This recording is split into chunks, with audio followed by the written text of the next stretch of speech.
It's been a very long road ever since The Last Jedi released back in December of 2017 by, of course, writer and director Rian Johnson, and the backlash that came along with it among Star Wars fans, and how Disney's CEO Bob Iger at the time was really just not paying attention to the fans at all, and kept blaming everything on the frequency issue. You guys may recall that Bob Iger kept on believing back then that the reason why so many fans had issues with The Last Jedi was that they were putting out too many Star Wars movies too close to each other.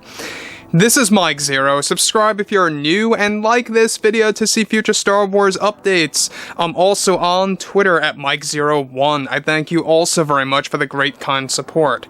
Now, we have a lot of things going on between Kathleen Kennedy, delivering things with the Acolyte and Skeleton Crew, and all the setbacks and delays that have come along with those two projects.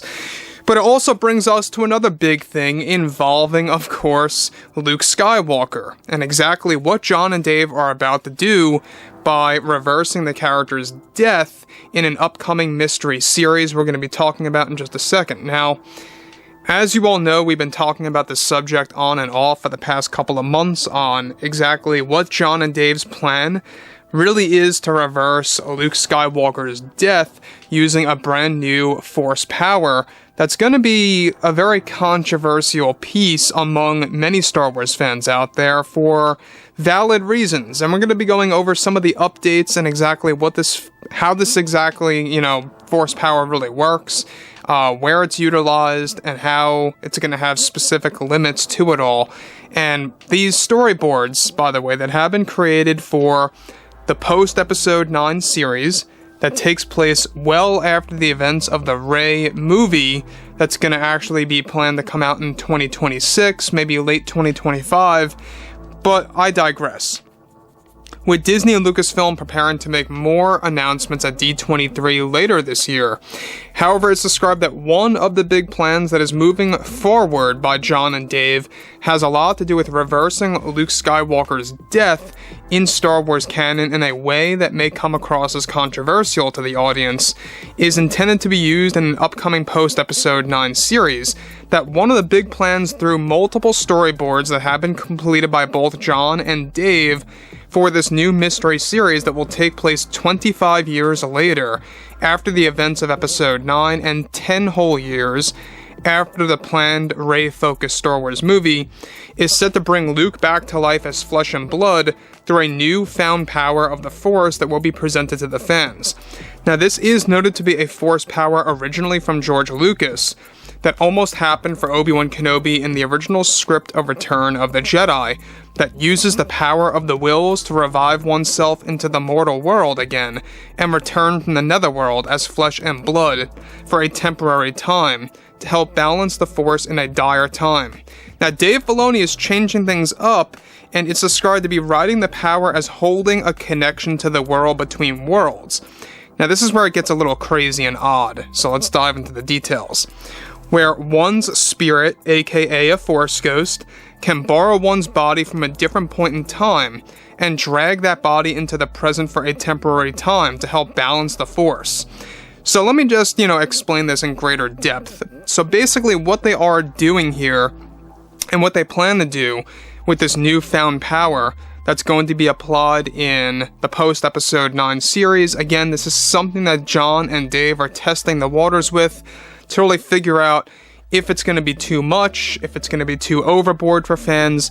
Basically what's happening is, under certain circumstances, a Force user, in this case Luke Skywalker, who's a Force ghost, is able to actually access a moment in time in the past to actually connect with his mortal self and become that one person in the present at a specific destination, temporarily speaking.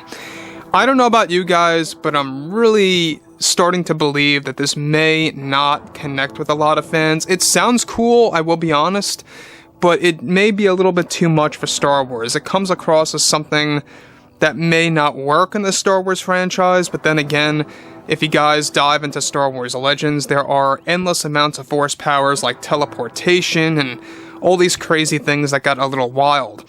But I digress. The thing about this, though, is that Jon and Dave are desperately seeking a way to bring Luke back to life, but in a balanced manner. To find a way that's going to make this Force power work for all fans, you know, fans that may not want Luke back permanently, and for fans that want Luke back in a very specific way. So it's going to be a very hard thing to really kind of balance things out. Now, this is where things begin to pick up, is that though this can only be used temporarily and one time through the gods who are the Wills, Filoni's spin-off, of course, of George's original power, is set to use the WBW to harness this ability, and is said to be Filoni's version of something new for Hamill's return in live action for the post-Episode 9 series.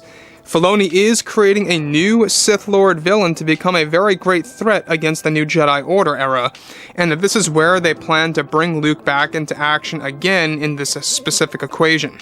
Filoni and Favreau discussed making this permanent as a solution to bring Luke back, but they are very uncertain of doing that since this devalues any character's death then. This new power is currently dubbed Dimension Essence, which is described as a codename via the storyboards and likely not the final name of this power that is eventually going to be applied to Luke in the upcoming post-Episode 9 series.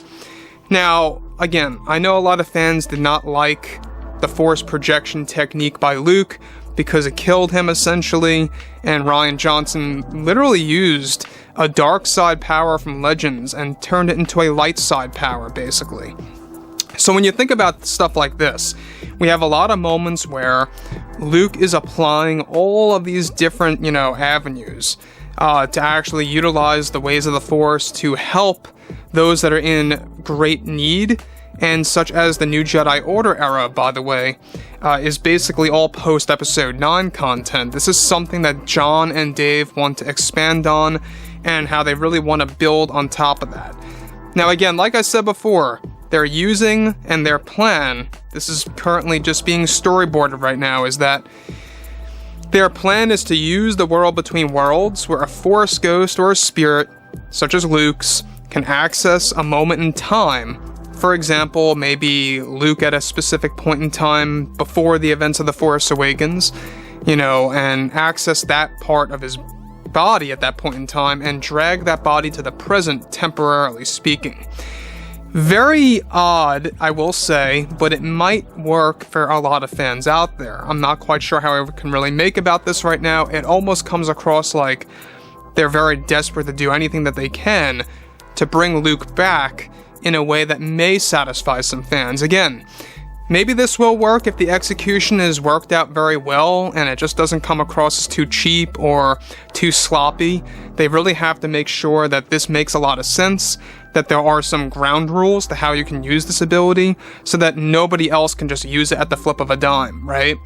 So anyways, guys, I would love to hear what you all have to say about this below in the comments, and if you guys did enjoy the content for today, make sure to drop a thumbs up on this video to support the channel, and I'll catch you guys later.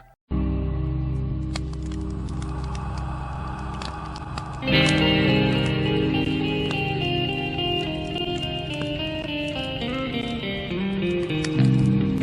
in hand, we are alone again.